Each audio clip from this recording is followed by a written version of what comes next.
저는 오늘 굉장히 안 오시는 게 아니라 못 오실 줄 알았는데 이 정도로 이렇게 많이 오실 줄 몰랐습니다. 이제 눈앞이 잘 안 보이고 운전하기도 어려우신데 정말 제가 여러분들께 오늘 참여하신 분들께 큰 감사를 드리고 제가 더 오늘 마음에 감동이 있습니다. 여러분, 하나님 보실 때 물론 숫자가 많은데 나쁠 거 없죠. 그러나 우리 심령이 하나님 앞에 드러날 때 하나님이 더 기뻐하시는 줄 믿고 오늘 더 귀한 예배 가운데 있고 여러분들 제가 진심으로 축복합니다. 자, 오늘 이제 말씀은 또 이 지난 고린도 전서 시간에서 우리 믿는 성도들이 인생을 어떠한 시각으로 바라봐야 되는지 우리가 말씀 나눴죠. 그래서 인생 건축, 인생 시각에 관해서 두 번에 걸쳐서 말씀을 나눴습니다. 이제 오늘은 고린도의 분쟁은 성도들이 신실함으로 교회 생활을 하지 않았기 때문에 일어난 것이라고 사도 바울이 생각했기 때문에 구원받은 성도가 이 신실함에 이르기 위해서 어떠한 자세로 살아가야 될 것인가, 오늘 네 가지로 말씀해주고 있는 것이죠. 첫 번째로 신실한 성도의 자세는 하나님의 비밀을 맡은 일꾼이라는 의식으로 살아야 된다. 그 말씀이 1절에 나오게 되는 것입니다. 여러분 읽으셨지만 우리 1절 또 한번 같이 읽겠습니다. 1절 시작. 사람이 마땅히 우리를 그리스도의 일꾼이요 하나님의 비밀을 맡은 자로 여길지어다. 아멘. 이 사람이라는 게 그냥 사람이 아니죠. 우리가 구원받은 사람이죠. 우리가 구원받았다면 마땅히 우리를 그리스도의 일꾼이라고 여겨야 된다.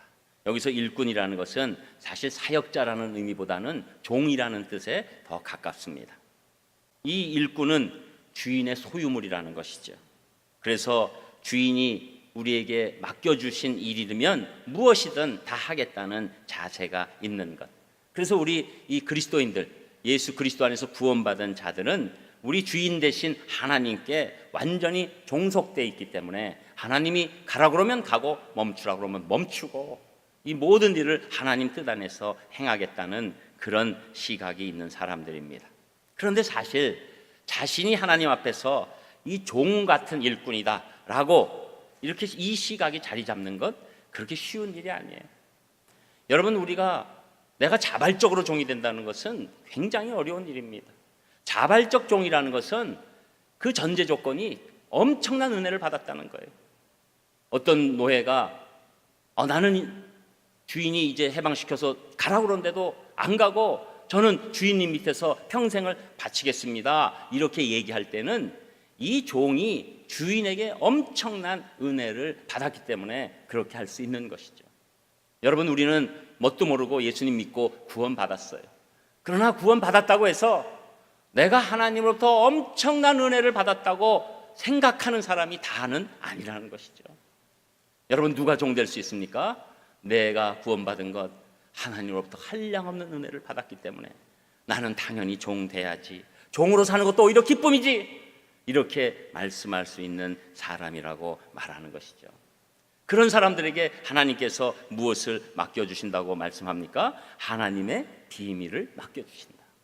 여러분, 그러니까 한마디로 얘기하면 우리는 종 같은 일꾼이지만 그냥 종 같은 일꾼이 아니라 하나님의 비밀을 맡은 그런 일꾼이다, 이렇게 우리가 알아야 한다는 것이죠. 그래서 우리는 이 하나님의 비밀을 맡고 그 비밀을 전하는 자다, 이렇게 말할 수 있는 것입니다. 약간만 울리는 거 조금만 줄여주세요. 그런데 여러분, 우리가 이 비밀이라는 것은 사실은 이 공개된 비밀이에요. 이것이 이렇게 우리 비밀이라는 것은 다 그냥 다 감춰가지고 너와 나만 아는 거다, 이게 비밀이잖아요. 그런데 오늘 말씀하는 이 하나님의 비밀은 언뜻 보면 다 아는 비밀이에요. 여러분, 이제는 우리 기독교인들이 대한민국에도 가장 많은 숫자가 됐습니다. 900만이 넘는다고 얘기하기 때문에 다른 종교에 비해서, 불교와 캐톨릭에 비해서도 가장 숫자가 많고, 또 중간중간 요소에서 우리 기독교인들이 있기 때문에 기독교인의 용어들이 일반 사람들의 용어 가운데서도 드러나는 경우가 있는 것이죠. 그래서 우리가 이 하나님의 비밀, 한마디로 얘기하면 하나님께서 인간을 사랑하셔서 창조하시고 우주 만물을 우리 인간들을 위해서 주시고 그 모든 것 갖춰주셨지만 인간에게 자유를 줬을 때 인간이 범죄하고 죄악을 범해서 죽을 수밖에 없는 존재를 아시고 예수 그리스도를 이 땅에 보내주셔서 모진 고통 다 받게 하시고 십자가에 죽게 하시고 부활하셔서 그 예수 그리스도께서 우리 대신해서 죽으심과 부활하심을 믿는 자들에게 구원을 주시고, 그리고 하나님의 아들, 딸이라고 말씀해 주시고 천국 백성이라고 이야기하시고, 그리고 인생이 다가 아니라 너희들은 인생을 지나면 영생으로 들어갈 것이다, 천국에서 하나님과 영원토록 살 것이다, 이 말씀을 우리에게 해주셨죠. 이게 공개된 비밀이에요. 그런데 문제는 이 공개된 비밀, 이것이 믿어질 수 있느냐는 거예요. 믿어질 수 있느냐. 그래서 골로새서 1장 27절에 보면 하나님이 그들로 하여금 이 비밀의 영광이 이방인 가운데 얼마나 풍성한지를 알게 하려 하심이라. 이 비밀은 너희 안에 계신 그리스도시니 곧 영광의 소망이시니라. 여러분, 이 복음의 비밀이 드러나는 것 같지만 사실을 믿지 못하면 내가 도저히 깨달을 수 없는 거예요. 이 복음의 비밀은 이중적인 것입니다. 이것은 공개됐지만 믿지 않으면 깨닫지 못한다는 것이죠. 그런데 어떻게 믿을 수 있습니까? 바로 우리 하나님의 비밀을 맡은 일꾼들이 자기의 영역에서 그 하나님께서 인도하신 삶을 드러내기 시작할 때, 그때 주변에 있는 우리 영역 안에 있는 사람들이 예수 그리스도의 비밀을 깨닫고 믿게 된다는 것이죠. 여러분, 그러니까 우리는 그냥 사는 것이 아니에요. 이젠 구원받은 것으로 끝나는 것이 아닙니다. 우리는 비밀을 맡은 일꾼이에요. 그래서 내가 처해져 있는 가정 안에서, 내가 있는 어떤 지역적인 그 곳에서, 내가 살고 있는 이웃에게, 또 내가 다니고 있는 직장 안에서, 일터에서, 공동체 안에서, 또 내가 알고 있는 친구들에게 복음에 대해서 그 비밀을 맡은 자라는 것이죠. 왜냐하면 내가 그 영역에서 전하지 않으면 그들은 절대 들을 수 없는 자들이에요. 그들은 절대 깨달을 수 없는 자들이라는 것입니다. 그런데 이 복음은 어떻게 전해야 됩니까? 일꾼들이 사랑을 가지고 전할 때 그 복음이 주변에 있는 사람들이 깨닫게 되는 놀라운 일이 일어난다는 것이죠. 여러분, 이것이 복음을 전하는 하나님의 비밀을 맡은 자의 놀라운 발걸음이에요. 여러분, 그래서 우리들은 구원받은 것 자체로도 고귀한 것이지만 우리가 하나님의 비밀을 맡은 일꾼이라는 것, 이것 너무나도 소중하고 귀한 것인 줄 믿습니다. 그래서 여러분, 오늘도 우리 집사님 기도 가운데서 우리가 옛날에 그 구령의 열정을 잃어버리고, 우리가 복음을 맡은 그 일꾼의 열정을 잊어버리고 그냥 사는 것, 그리고 세상의 모든 기준 따라서만 살지 이 복음의 비밀을 전하고자 하는 그 열정 없이 사는 것에 대해서 하나님 앞에 회개 기도를 드린 것을 듣고 제가 마음에 큰 감동이 있었어요. 여러분, 우리 인생 그냥 사는 것이 아닙니다. 우리는 하나님의 비밀을 맡은 일꾼으로서 이 세상을 살아가는 줄 믿습니다. 여러분, 그런데 우리가 사랑할 힘이 없잖아요.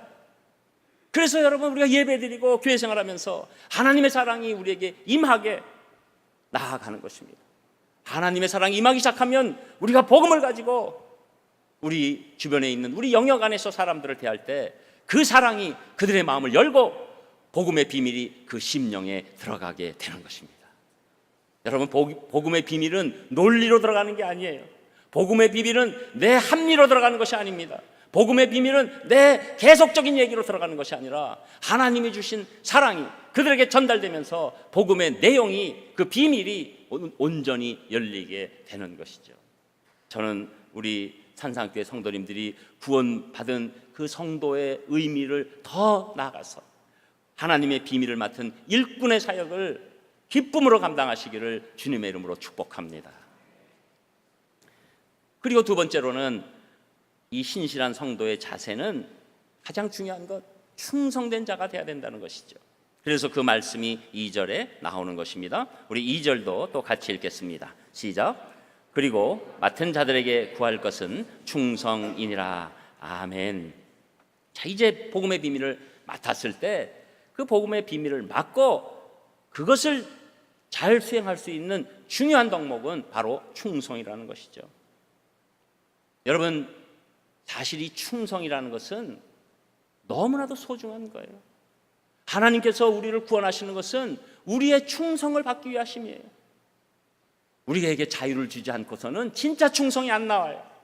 그래서 자유를 주셨죠. 그러나 우리의 죄악이 그 온전한 충성까지 가지 않을 때 예수 그리스도의 십자가를 통해서 우리가 엄청난 자발적 충성이 생기게 된다는 것입니다. 여러분, 진짜 충성, 이것은 어떤 대가나 축복을 바라고 하는 것이 아니에요. 여러분, 사도 바울은 어떤 사람입니까? 이 사람은 사실은 하나님의 엄청난 심판을 받아야 될 사람이에요. 왜냐하면 초기에 그 많은 기독교인들을 체포하고 고문하고, 심지어 초대교회의 기둥 같은 스데반 집사, 첫 번째 순교자가 나올 때 결정적인 역할을 한 그런 사람입니다. 다메섹, 시리아의 다마스커스까지 갈 때도 다른 목적이 아니에요. 그 먼 길을 가는데도 오직 예수 그리스도를 믿는 자를 체포하기 위해서 그 길을 갔던 것이죠. 그런데 이 엄청난 죄인을 예수님이 빛 가운데 불러주셨어요. 그리고 예수 그리스도를 믿게 한 그 은혜가 사도 바울에는 너무나도 넘치고 넘쳤던 것이죠. 그러니까 사도 바울은 사실은 자기 은혜가 너무 넘쳤어요. 그래서 늘 고백하는 것은 내 은혜가 족하도다, 내 은혜가 족하도다, 이렇게 고백하면서 살게 되는 것이죠. 여러분, 세상 사람들의 충성은 자기 이해 득실 따라서 달라집니다. 나한테 유리하면 충성하고 불리하면 충성을 피합니다. 또 주인의 상황에 따라서 충성의 자세가 변합니다. 또 주인이 자기에게 잘해주면 충성하고 아니면 충성을 멈춥니다. 그러나 진정한 충성은 내게 불리하든지 주인이 심지어 힘이 없어지든지 사람들에게 따돌림 받는 입장에서도 끝까지 충성하는 것이죠. 여러분, 이러한 충성, 이 충성의 의미는 사실은 예수 그리스도께서 오셨기 때문에 우리가 진짜 충성을 보일 수 있는 거예요. 어떻게 그런 큰 사랑을 보일 수 있으실까? 하나님 되신 분이 어떻게 죽음을 경험하실 수 있을까? 우리야 당연히 죽을 수밖에 없는 존재였지만 하나님이 죽음을 경험하신다는 것, 이것은 있을 수 없는 일인데 그분이 나를 위해서 이렇게 해주셨다는 것, 내 온 충성을 다해도 이것은 부족하다, 이렇게 여기는 것이죠. 여러분, 사실 하나님께서 우리에게 구원을 주시지만 더 나아가면 충성된, 진짜 충성된 자를 찾으시러 이 땅에 오시는 겁니다. 여러분, 우리가 사실은 이 믿음 생활을 하다 보면 여러 가지 얘기를 하게 돼요. 그래서 맨 처음에는 우리 하나님 이렇게 해 주시옵소서 기도하고 그 응답을 받는 거에 집중하게 됩니다. 그래서 그 응답에 굉장히 우리 신앙이 왔다 갔다 하죠. 어떤 때는 응답이 오게 되면 기뻐합니다. 그러나 응답이 오지 않으면 실망할 수 있어요. 그런데 여러분, 진짜 충성은 무엇입니까?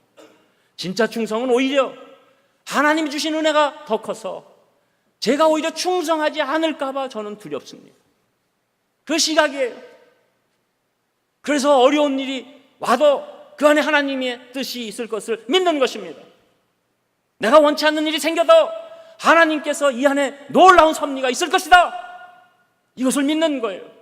그리고 어렵고 나에게 너무나도 힘들고 내가 너무나도 좌절할 일이 다가오는 순간 가운데서도 이거 꼭 안 해주시면 이제는 전 토라져요, 이러는 게 아니라 내가 최악의 상황까지도 상정하는 겁니다. 나의 가장 최악의 상황은 이렇게 될 것입니다. 저는 그럼에도 하나님을 배반하지 않겠습니다. 저는 그럼에도 하나님께 끝까지 충성하겠습니다. 여러분, 이게 진짜 믿음이에요. 여러분, 우리 생각에는 하나님, 저는 이번 일이 이렇게 될 줄 믿습니다, 이럴 때 쉬를 잘해야 돼요. 쉽니다, 이렇게 바람을 넣으면서. 여러분, 우리가 원하는 거를 바라는 거에 관해서 기도하는 건 나쁜 건 아니죠. 그러나 더 큰 믿음은 제가 원하는 것이 안 되고 너무나도 제가 생각한 반대예요. 저에게 비참한 일이 일어날지라도 저는 하나님이 주신 은혜가 너무 크기 때문에 그럼에도 불구하고 저는 배반하지 않을 것입니다. 그 안에서 제가 족한 줄 알 것입니다. 여러분, 이게 진짜 충성이에요. 하나님은 그런 충성된 자를 찾으시는 거예요. 저는 우리 산상교회 성도님들이 이 믿음까지 성장하시기를 주님의 이름으로 축복합니다. 여러분, 믿음에는 이 스테이지가 있죠. 이렇게 넘어가는 게 있어요. 처음엔 우리가 예수님 믿고 구원받고 또 우리가 바라는 것을 응답받는 거 당연한 겁니다. 그리고 처음에 하나님께서 내가 너의 하나님이다라고 알려주시기 때문에 위해서 우리의 기도 가운데서 응답하시는 일들이 있어요. 그러나 조금 지나면 응답이 늦어지기도 하고 또 어떤 때는 내가 원하는 대로 되지 않는 경우에 시간 가운데서 우리의 믿음을 성장시켜 주시는 거예요. 그리고 어떤 때는 내가 절대로 한 번도 원하지 않았던 그런 상황까지도 허락하실 때가 있는 거예요. 그러나 그 성장의 과정 가운데서 내 믿음이 동시에 충성으로 성장하게 되는 겁니다. 여러분, 우리는 예수님을 가장 믿는다고 얘기하고 또 예수님의 제자 가운데서도 사도 바울의 믿음을 좇는다고 얘기하죠. 그러나 예수님의 인생이 어떻습니까? 사도 바울의 인생이 어떻습니까? 자기가 바라는 것으로 끝났다고 해서 우리가 의지하는 것이 아니라 어떤 상황 가운데서도 하나님께 충성하는 그 모습이 우리에게 진짜 믿음을 보여주는 것이죠. 여러분, 그 믿음을 하나님께 보여드릴 때 하나님께서는 이 천국에서 너무 바라보시면서 기뻐하시는 줄 믿습니다. 그래서 잠언 25장 13절에 보면 충성된 사자는 그를 보낸 이에게 마치 추수하는 날에 얼음 냉수 같아서 능히 그 주인의 마음을 시원하게 하느니라. 저는 여러분들의 충성이 하나님의 마음을 시원하게 해드리는 귀한 분들 되시기를 주님의 이름으로 축원합니다. 그리고 세 번째로 사도 바울은 신실한 성도들의 자세는 인간적 판단에 휘둘리지 않는 사람의 모습이라고 말씀하는데 그 말씀이 3절에서 5절까지 나옵니다. 우리 3절에서 5절까지 같이 또 읽겠습니다. 시작. 너희에게나 다른 사람에게나 판단받는 것이 내게는 매우 작은 일이라. 나도 나를 판단하지 아니하노니 내가 자책할 아무것도 깨닫지 못하나 이로 말미암아 의롭다함을 얻지 못하노라. 다만 나를 심판하실 이는 주시니라. 그러므로 때가 이르기 전 곧 주께서 오시기까지 아무것도 판단하지 말라. 그가 어둠에 감추인 것들을 드러내고 마음의 뜻을 나타내시리니 그때 각 사람에게 하나님으로부터 칭찬이 있으리라. 아멘. 사도 바울은 이 인간적 판단에 대해서 휘둘리지 않겠다는 얘기를 해요. 왜 그러냐면 다른 사람에게 판단받는 건 나한테 굉장히 작은 일이다. 그리고 심지어 내가 나를 판단하는 것, 사실은 사도 바울이 예수 그리스도를 만난 다음에 그 인생은 정말로 예수님만을 위한 인생이에요. 그래서 자기가 볼 때도 예수님만을 위한 인생이었다고 바라볼 수 있는 그 판단이 있었어요. 자기에게 자책할 것이 없다는 생각이 있었어요. 그러나 거기에도 의롭다함을 얻지 못한다. 우리는 다 내 중심적이어서 내 생각대로 하기 때문에 내가 나를 괜찮았다고 하는 것조차도 내가 판단하지 않겠다. 그리고 결국은 이 모든 것은 내가 하나님 안에서 일꾼으로서 움직이는 모든 것 하나님만이 판단하시고 하나님만이 칭찬하실 때 그때 내가 온전한 사역을 이루는 것이다. 이렇게 고백하고 있는 것이죠. 여러분, 이 말씀은 우리가 전혀 판단하지 말고 그냥 멍하니 살라는 말씀이 아닙니다. 이것은 내가 하나님 앞에 한 것에 관해서 그 판단에 의해서 휘둘리지 말라는 거예요. 그 판단에 의해서 일비하지 말라는 거예요. 하나님께서 주신 일이라면 내가 기쁨으로 감당하고 모든 것을 감사함으로 하나님께 드리는 예배의 자세로 모든 것을 올려드리는 그 삶을 살라고 말씀하시는 거죠. 사람들이 어떻게 볼까에 너무 집중하지 말고 하나님이 어떻게 보실까에 집중하라는 그 말씀을 하고 있는 것입니다. 여러분, 이것은 절대로 사람들한테 인정받고 칭찬받는 것을 거부하라 이런 얘기 아니에요.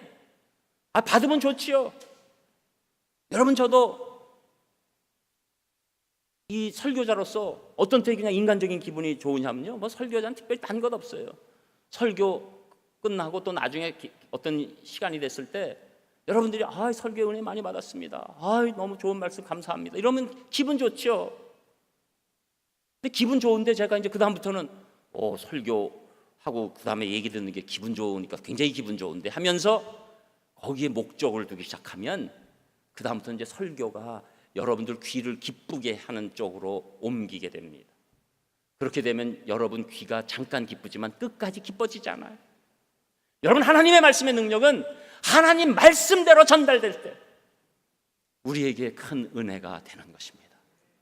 여러분, 사람의 말은 잠시 우리를 기쁘게 하나 계속적으로 기쁘게 할 수가 없어요. 왜냐하면 내 상황이 바뀌면 그것이 오히려 나를 괴롭히는 말이라고 생각되게 됩니다. 그러나 하나님의 말씀은 어떤 때 달기도 하고 쓰기도 하지만 결국은 나를 살리는 놀라운 말씀이라고 우리가 확신하게 되는 것이죠. 여러분, 우리가 왜 이 말씀을 가지고 제가 이렇게 잘라서 말씀만을 여러분에게 전하려고 애씁니까? 제 목회 경험상 사람의 말을 아무리 갖다가 붙여놔도 하나님의 한 구절 말씀보다 전혀 능력이 없다. 저는 하나님의 말씀 가운데서 인간적인 판단에 휘둘리지 않으면서 한량없는 은혜가 여러분에게 임하시기를 주님의 이름으로 축복합니다. 그래서 여러분, 우리는 당연히 사람들 칭찬하면 기분 좋으니까 제가 지금도 이렇게 말씀드리면 우리의 말씀을 위해서 저 목사님한테는 절대 은혜 받았다는 얘기를 하지 말자, 이렇게 하는 건 곤란하죠. 저도 살자고 있는데 조금 그래도 지나가다가 그래도 이렇게 해서 빈말이라도 좀 해주시고, 제가 그러나 그 말씀에 휘둘리지 않게끔 기도하고 나가야 되죠. 여러분, 우리가 칭찬에 인색해서 되겠습니까? 여러분, 우리 성도들 하면 칭찬해야죠. 우리 이번에 주일학교 할 때 얼마나들 열심히들 했는지 모릅니다. 칭찬받을 분들이 얼마나 많은지 몰라요. 제가 그냥 교회를 대표하니까 칭찬해 드립니다. 그런데 우리가 칭찬을 받을 때 역시 뭐니 해도 일단 교회 안에서는 담임 목사 칭찬이 최고네, 이렇게 되면 안 되는 거죠. 이 일이 과연 주님이 칭찬하실 만한 건가? 그것을 바라보는 거예요. 그래서 여러분, 우리가 이런 여름 학교를 다 끝나고 나면 우리가 주님의 시각으로 뒤돌아봐야 됩니다. 여러분, 우리 인생이 그렇다는 거예요. 여러분, 우리가 칭찬을 거부할 것도 아니고 칭찬을 안 할 것도 아니지만 인간의 칭찬에, 여러분, 인간의 판단에 휘둘리지 마시라는 거예요. 하나님이 정해주신 뜻이 있다는 거예요. 우리가 인간의 판단보다 하나님의 판단에 목숨을 걸어야 된다는 거예요. 여러분, 요사이 이 SNS에서 사람들의 이 칭찬, 그 좋아요를 누르는 것을 위해서 얼마나 많은 사람이 죽어가는지 아세요? 셀카를 찍다가 절벽에서 떨어져요. 셀카를 찍다가 차가 부딪혀요. 왜 그렇습니까? 인간의 칭찬과 판단이 그 인생을 끌고 가는 거예요. 저는 여러분이 하나님의 칭찬도 받고 인간의 칭찬도 받길 바랍니다. 그러나 혹시 인간의 칭찬이 없을지라도 하나님의 판단만 가지고 승리하시는 귀한 분들 되시기를 주님의 이름으로 축복합니다. 이것이 우리 인생이 사는 길이에요. 사람의 판단에 의해서만 흔들리지 마세요. 그렇기 때문에 내가 중심이 있어야 돼요. 그래서 고린도후서 10장 18절에 보면 옳다 인정함을 받는 자는 자기를 칭찬하는 자가 아니요 오직 주께서 칭찬하시는 자니라. 우리가 주님께 칭찬받도록 나아가야 합니다.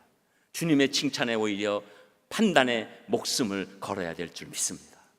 저는 여러분들 신실하게 나가실 때 인간적 판단에 휘둘리지 않으시기를 주님의 이름으로 축원합니다. 끝으로 네 번째, 신실한 성도가 갈 길은 말씀 밖으로 넘지 않는다는 것이죠. 그 말씀이 6절에 나옵니다. 우리 6절 또 같이 읽겠습니다. 시작.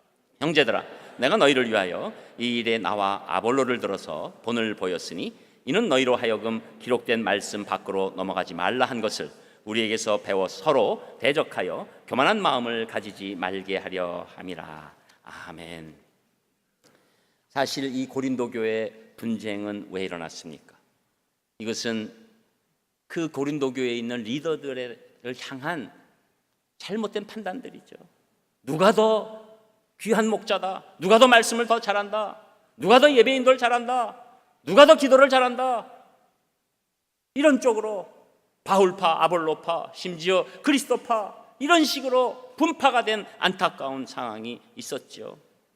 그래서 사도 바울은 고린도전서 3장 5절에서 8절에 보면 다 역할이 있다. 그런 얘기를 했던 거죠. 자, 특별히 자신과 아볼로의 경우를 들어서 심는 이나 물 주는 이, 이것은 다 아무것도 아니고 오직 자라게 하시는 하나님만, 예수 그리스도만이 중요하다. 그 말씀을 했던 것입니다. 이는 고린도 성도들이 기록한 말씀 밖에 넘어갔기 때문이에요. 밖으로 넘어가서 교만한 마음이 생겼기 때문입니다. 그래서 누구 팔을 자랑하고 누구 팔은 아니라고 얘기하고 그런 것들을 절대 하지 못하도록 하나님께서 자기에게 주신 구약의 말씀을 가지고 권면하고 있었던 것이죠. 바울이 권면한 것은 오직 구약의 말씀, 그 당시엔 신약이 없었으니까 자기가 쓴 이 편지가 신약이 될 줄 알았나요? 구약의 말씀만 가지고 말씀 안에서 권면한 겁니다. 말씀 밖에서 권면한 적이 없어요. 사도 바울이 하나님이 가장 쓰신 이유는 구약에 정통한 사람이었어요. 그래서 수시로 하나님의 일을, 구약의 말씀을 인용하면서 하나하나 인용할 때 사람들이 놀란 거예요. 그리고 나중에 보니까 이 사도 바울의 서신서들이 이 신약이 된 거예요. 신약 성경이 된 것입니다. 그러니까 말씀 안에 있는 이 놀라운 사람의 역할이 있었던 것이죠. 그래서 하나님의 말씀만 가지고 이들에게 권면하고 교회를 섬기고 나갔을 때 이 고린도 교회에 엉뚱한 사람들의 모습이 바로 영지주의자였다는 것이죠. 영지주의자들은 무엇입니까? 말씀보다도 자기가 받은 계시를 더 중요시합니다. 자기가 깨달은 신령한 지식을 더 중요시합니다. 그리고 자기 꿈을 더 중요시합니다. 환상을 더 크게 봅니다. 자기에게 들린 어떤 음성을 더 크게 생각합니다. 그러면서 내가 들었는데, 내가 깨달았는데 이것을 따르라. 하나님 말씀보다 내 얘기하는 게 더 중요하다. 여러분, 이게 어디의 모습입니까? 이단의 모습 아닙니까? 하나님의 말씀과 자기 생각과 자기가 본 어떤 것들을 섞어가면서 그래서 자기의 주장을 하는 것, 이단의 모습 아닙니까? 통일교가 어떤 것입니까? 성경이 없는 게 아닙니다. 성경을 가지고 왜곡하고 자기 말을 섞은 거예요. 신천지가 어떤 것입니까? 요한계시록을 지 멋대로 갖다가 바꿔놓고 거기다가 마음대로 붙여놓은 것입니다. 말씀 밖에 있는 거예요. 말씀을 넘어간 거예요. 그러니까 어려움 가운데 있고 신실한 성도의 모습들이 다 없어지는 것이죠. 여러분, 이단의 열매가 뭡니까? 신실함이 없어지고 왜곡만 남아있고 고집만 남아있는 거예요. 여러분, 이 말씀 안에 우리가 있다는 것, 말씀의 범주 안에 있다는 것, 이것은 큰 축복인 줄 믿습니다. 그래서 여러분, 우리가 말씀 안에 이렇게 나아가는 게 굉장히 중요해요. 특별히 하나님이 허락하신 자신의 교회, 건강한 교회 안에서 말씀을 배우고 말씀을 듣고 말씀 가운데 있는 것이 얼마나 소중한지 모릅니다. 여러분, 사실 교회의 가장 큰 역할은 예배를 잘 드리고 죽어가는 영혼을 살리면서 말씀을 배워나가는 거예요. 여러분, 그래서 우리 교회 자랑이라고 얘기하면 미안하니까 못하지만 우리 교회에서 저는 말씀에 관해서 여러분들이 다른 얘기하지 마시고 주일날 이 말씀 잘 들으시고 또 말씀이 부족하다고 생각하시면 수요일, 금요일 말씀을 꾸준히 들으시기를 주님의 이름으로 축복합니다.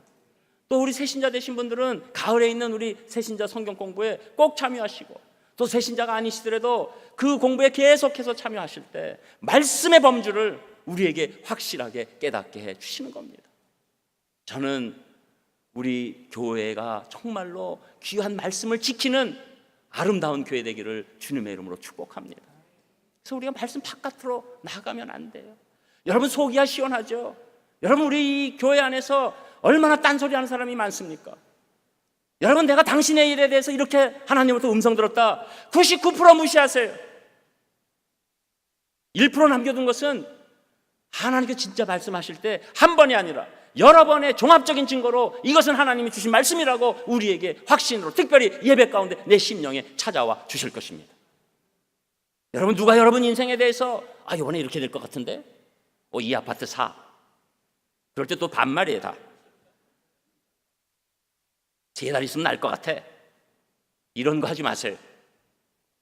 말씀 안에 충분히 우리가 이 인생을 이길 힘을 주신 줄 믿습니다. 여러분, 아까도 말씀드렸지만 우리 인생은 내가 아무리 힘들고 어려운 상황이 돼도 하나님이 나를 지켜주신다, 그 믿음으로 사는 거예요. 미래를 하나님께 맡기고 담대히 나가는 것이지 미래를 가르쳐주는 사람에게 쫓아다니는 것이 아닙니다. 여러분, 그래서 계속적인 인간의 문제예요. 내 미래에 관해서 계속적으로 어떻게 되는 것을 알아보기 위해서 여기 쫓아다니고 저기 쫓아다니고 또 누가 한마디 툭 던지면 하나님의 말씀보다도 더 소중히 남아서 무슨 일만 하면 이 사람이 이런 얘기했는데 이때 이렇게 되는 거야? 여러분, 자녀들에게 궁합 보지 마세요. 직접 가서 보는 자녀들 궁합 보는 친구들도 있긴 하더구만. 궁합 보는 순간에 좋은 것만 얘기해요? 뭐라고 또 한마디 하죠. 부부싸움 하면 그때 그 사람이 그 얘기할 때 그때 얘기를 들었어야 됐어.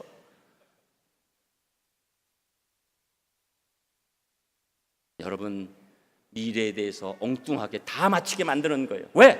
사단이 영혼을 끌고 다니니까. 저는 여러분 말씀 안에서 승리하시기를 주님의 이름으로 축복합니다. 누가 여러분 미래를 함부로 얘기하지 못하게 하십시오. 내 미래는 하나님의 장중에 있다. 내 미래는 완전히 하나님 지켜주신다. 이미 영생을 주셨다. 내 어떤 고난이 와도 나에게 이길 힘을 주신 하나님이시다. 이것이 하나님이 주시는 여러분을 향한 음성인 줄 믿습니다. 그래서 우리는 늘 신실한 마음이 되는 거예요. 우리가 잘 알고 있는 유명한 거장 화가인 미켈란젤로가 우리가 잘 알고 있는 이 바티칸 그 큰 건물 안에 시스티나 예배당이라고 하나 있죠. 베드로 성당이 있고 그 오른쪽에 있습니다. 그 천장 벽화, 프레스코, 그 여러 가지 포함되어 있습니다. 천지 창조의 모습, 인간 타락의 모습, 노아 이야기 다 들어가 있는 걸 이 5년에 걸쳐서 여러분 이 천장 하는데 이렇게 해가지고 그리고 생각해 보세요. 이 마이크가 좋으니까 이렇게 해도 나가네 소리가. 이걸 5년 동안 해보세요. 이게 조수들이 몇 명 있었는데 이게 안 돼가지고 다 내주고 한 명 정도가 앉고 막 이렇게 해서 5년 동안 한 거예요. 그래서 이제 거의 다 봤을 때 조수가 보니까 너무 힘들잖아요. 그래서 이제 거의 진짜 다 끝났어요. 그래서 미켈란젤로에게 이제 마지막 터치하면 되는 것 아닙니까? 그래서 선생님 이제 끝나지 않으셨습니까? 그러니까 미켈란젤로가 자네 눈에는 끝난 것으로 보이나 내 눈에는 아직 끝나지 않았네. 내 눈에 아직 끝나지 않았어. 그리고 몇 달을 막 했어요. 그리고 작업 도구를 치우지 않고 계속 천장을 응시했는데 조수가 볼 때는 이게 다 끝났는데 계속 천장만 보고 아무것도 안 하고 있으니까 이제 진짜 다 끝난 거 아니에요. 그러니까 미켈란젤로가 이런 대답을 합니다. 내 눈에는 끝났는데 주님 보시기에는 어떨까? 이것이 미켈란젤로의 마음입니다. 여러분 다른 거 다 보지 마시고 주님 보시기에 여러분 어떨까? 그것만 바라보시고 걸어가시는 귀한 분들 되시기를 주님의 이름으로 축복합니다. 기도하겠습니다. 하나님 감사합니다. 오늘도 이 신실한 성도의 모습을 바라봅니다. 저희들 그렇게 살 수 있도록 인도하여 주시옵소서. 예수님 이름으로 기도합니다. 아멘. 단 한 가지